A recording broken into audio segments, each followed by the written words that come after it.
now. I have a baseball cap holding two things on my head right now. Yeah, you know those things? Pouring down through the straw to your mouth. Normally people do beer. Why don't you just get a coffee IV? That would be more direct. Well, you got me one for Christmas, but I ran out. Yeah, you should work on that. Yeah, we need a coffee club. coffeeivclub.com. We need to restock. What other terrible uses of coffee could there be? You know those little espresso beans? Those are a nightmare. And chocolate. Oof. Those are good. Could get jacked on that stuff. I just don't like chewing on coffee beans. They're very crunchy. What about in Hobbs and Shaw when Dwayne Johnson just takes Folgers crystals and whomps them in his mouth? Ew.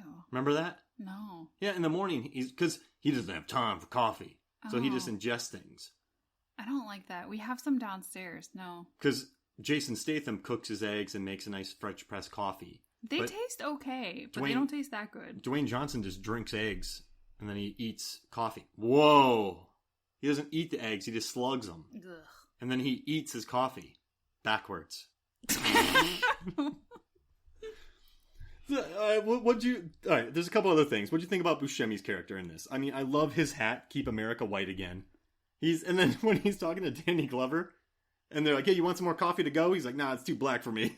He's sitting next to Danny Glover. Yeah. No, I meant it was strong. Danny Glover's like, I hate this guy. Yeah, I do.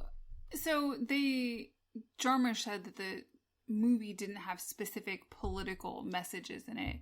And it's more just, he's got an idea of the world, but he's always open to interpretation. And this character, while the hat is a direct call out, it was more just to indicate this person's personality. He's kind of a scared person with all these prejudices, and that's why everybody hates him. He doesn't interact well with people, and he goes off alone. He's the one character that's alone dealing with the zombie attack. Wow. And he also thinks Steve Buscemi's the nicest dude ever. And so he just wanted to put that hat on him because Steve Buscemi will do anything. We'll just deal with it. I mean, look at him in Coffee and Cigarettes talking to the twins about Elvis having a clone and not being aware that Elvis, took music from black artists and stuff like that. He's completely oblivious to it. I think Jarmusch just likes doing weird stuff Probably. to Buscemi. Yeah. Nice people will do that. And also, Adam Sandler does a lot of weird stuff to Buscemi. He's like a homeless man in Mr. Deeds. He has his hand up a cow's butt in A Ridiculous Six. He does a lot of weird stuff. I feel like we should investigate this further. The weird roles of Buscemi. Mm-hmm. Adam Sandler also made Al Pacino sing and dance and sing a song called Dunkachinos, Al Pacino's Dunkachinos. Oh my gosh. He made Kathy Bates eat gators. I want to do a post about the Oscar winners doing weird stuff in Sandler films. A look inside. I mean, they've done some crazy stuff. I'd rank them. There we go. You could, yeah. I'll do Golden Globe, Emmy. You could do a blog on that. Golden Globe, Emmy, and Academy Award winners in his films, the weird stuff they've done. What do you think? I think you should. Life-changing? I think it would be entertaining. I think it would too. But I love the story of him. I know he goes down in the zombies, but he had the most stereotypical Night of the Living Dead farmhouse being attacked. But he just gets overwhelmed eventually. Yeah, he fights him off for a bit there. I thought it was interesting. Everyone wanted to bring out stereotypical zombie movies. And like I said before, he's not making a movie for a demographic. So, but Jarmusch did mention over and over in literally every single interview. And it was often the headline of articles that he loves Train to Busan. Really? Yeah, that we podcasted on. Yeah. And he said it's a badass movie. It's a badass movie. It is a badass movie. And I just love that he loves it because that is... Jim Jarmusch is a badass. And so is Train to Busan. That's a badass movie. Everyone loves Train to Busan. Because it's awesome. Why wouldn't you love Train to Busan? Because you hate life. Because you're a zombie. There you go. So, what'd you think about the hotel owner spooning out cat food and then licking the spoon? Well, thank you for reminding me of that because it's disgusting. And I feed cats every day, and there's nothing appealing about that smell. And what'd you think about Rosie Perez playing a reporter named Posey Juarez? I really love that, and it's a tongue twister. Isn't it crazy? I like how she's talking about what happens, and she doesn't realize she's back on camera. She's talking about how weird it is. Oh, we're back on camera? All right. Yeah. And she was saying stupid stuff. Oh, but what do you think people thought on this set? So you're in this movie. Chloe Sevigny said that this isn't a role she normally plays. Someone described her character as sanguine. Which is about right. I mean, she has very strong reactions to everything that's going on. And then she just quits at the end and gets eaten by her grandma. Which is funny because she's one of the only characters that does that. Everyone else is kind of deadpan. A deadpan movie about the undead. So she's undead. Oh, brother. Deadpan about the undead? Mm-hmm. Hey, now. Is that you? No, I took that from Rolling Stone. Oh, got it. Thank you, Rolling Stone. So, yeah, I guess she is. She definitely has the most. But I kind of like that, though. You have if everybody was as droll as the other characters, it wouldn't work. You need the few outsiders to add something different to it. Like the 3 kids in the juvenile detention. Yes, them. So, I have a little note on them. Stella, Olivia, and Geronimo.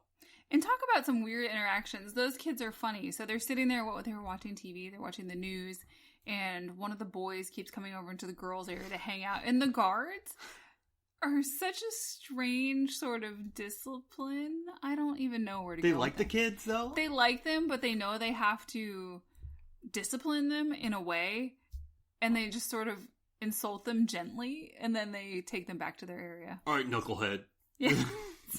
They put up a good fight against the zombies. Hanging out with the girls again. Do you want to be a girl? All right, let's go. Let's go bone it, like knuckle brains. So I thought this was really great. Jim Jarmusch has a lot of the world is doomed, but he likes to deal with it through film and stories like this. But he has said many times that teenagers are important. They define our music style, etc.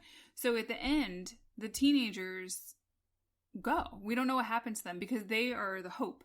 Youth is our hope.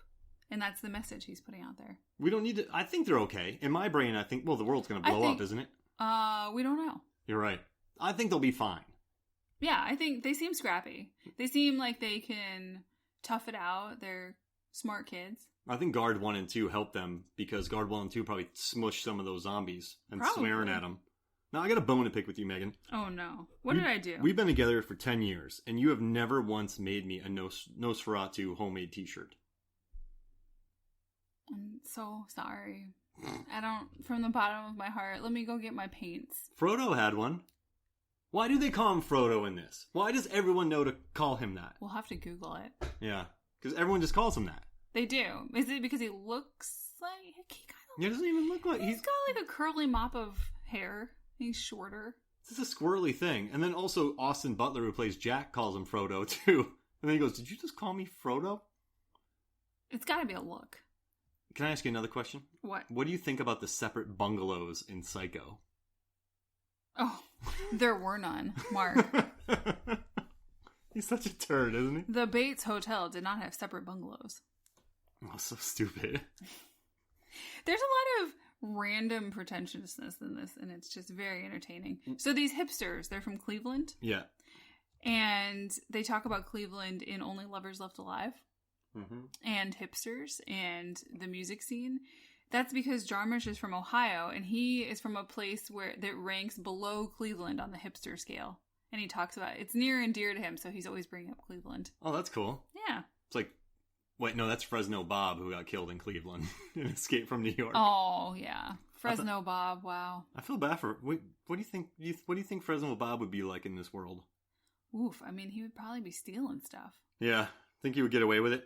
It would probably be a bank heist, and Cliff and Ronnie would have to go stop him. Oh, that'd be amazing. Yeah, it would.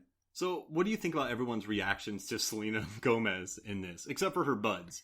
But Frodo sees she has a sunshine thing around her head. Yeah, that is one of the most random effects in this movie. They look at her, and the sun sort of glows and sparkles when they stop on her.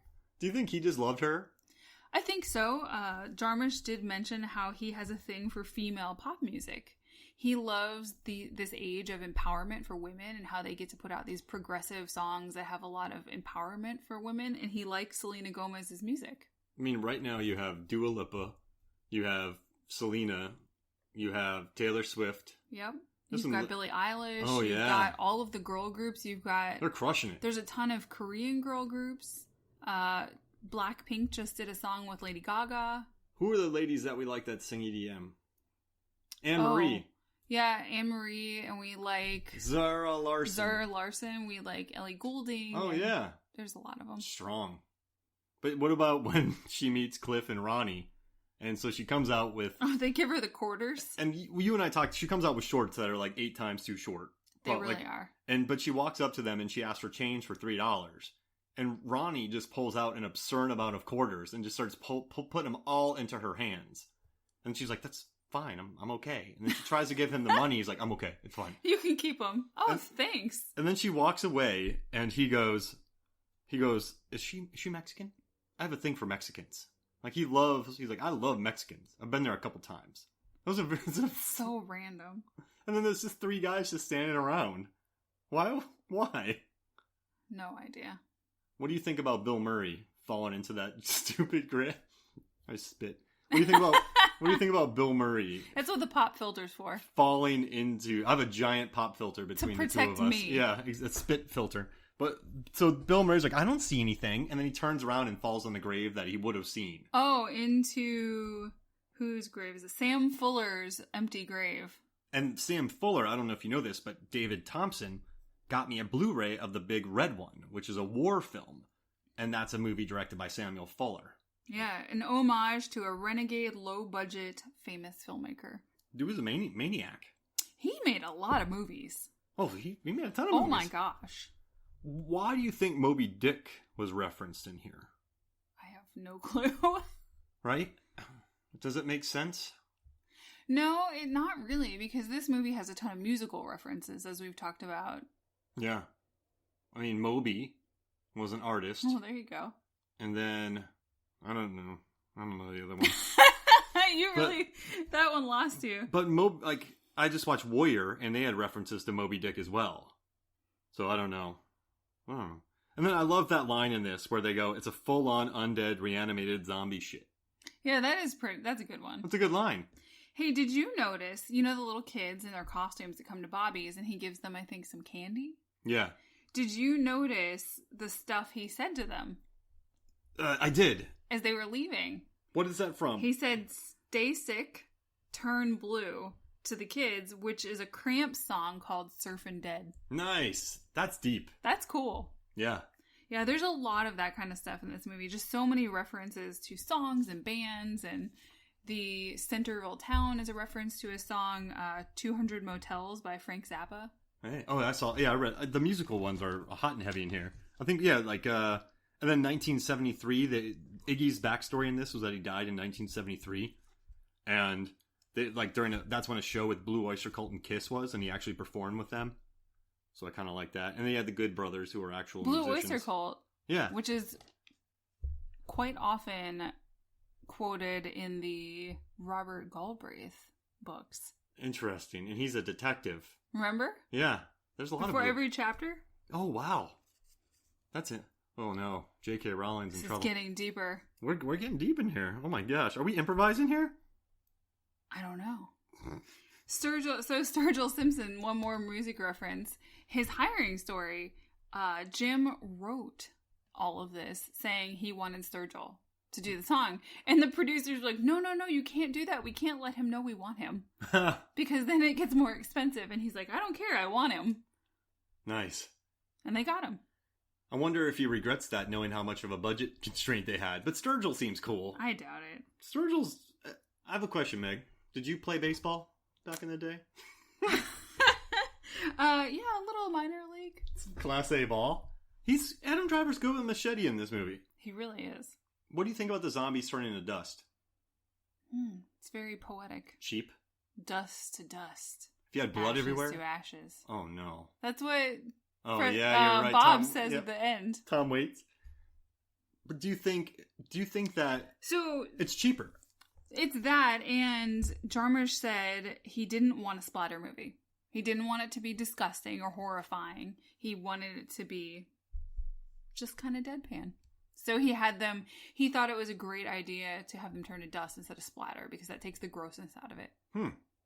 And Selena Gomez sat there and then they green screened out her body while Adam Driver held her hair. Then I will have to watch that again because that is very... What? She says it in an interview. That's crazy. Yeah, I'll find it.